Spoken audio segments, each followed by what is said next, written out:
সঙ্গে পাঞ্জা লড়ছেন। উনি অসুস্থ, তারপরে খুনি হাসিনা আমাদের নেত্রী দেশনেত্রীকে কারাবন্দী করে রেখেছিল বিনা কারণে ফরমাসি রায় দিয়ে। তাই ভাইরা আমাদের নেতা বর্তমান মাননীয় ভারপ্রাপ্ত চেয়ারম্যান উনি বিদেশে বসে আজকে আমাদের দল পরিচালনা করতে হচ্ছে। আজকে আমাদের দেশনেত্রী খালেদা জিয়া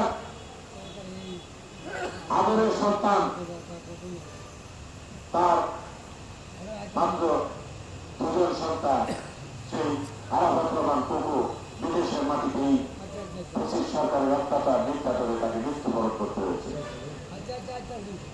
তাই ভাইরা গতকালকে আমরা আমাদের মাননীয় ভারপ্রাপ্ত চেয়ারম্যান জনাব তারেক রহমান সাহেবের সঙ্গে আমাদের মত বিনিময় হয়েছে।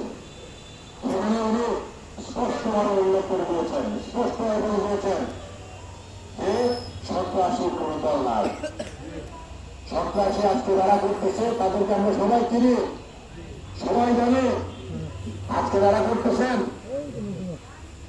আমরা যদি মনে করি, ইচ্ছা করি, আমরা কিন্তু আপনাদের যে কোনো সময় প্রতিহত করতে পারি।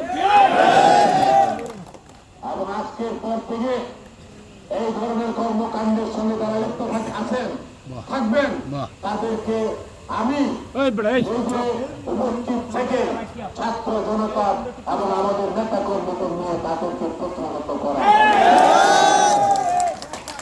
আজকে আপনারা বেশি সাহস হয়ে গেছেন। আমার বাড়ি ওই পৌরসভার ভিতরে, আমার গ্রাম ওই পৌরসভার ভিতরে। আপনারা যারা এই সমস্ত কর্মকাণ্ড করতেছেন তারা এই দেশের নাই, তাদের কোনো গ্রাম নাই, তাদের কোনো বাড়ি নাই। বাহাদুর কম করবেন, আর যদি করেন তাহলে তার ভাঙ্গা জবাবটা হবে।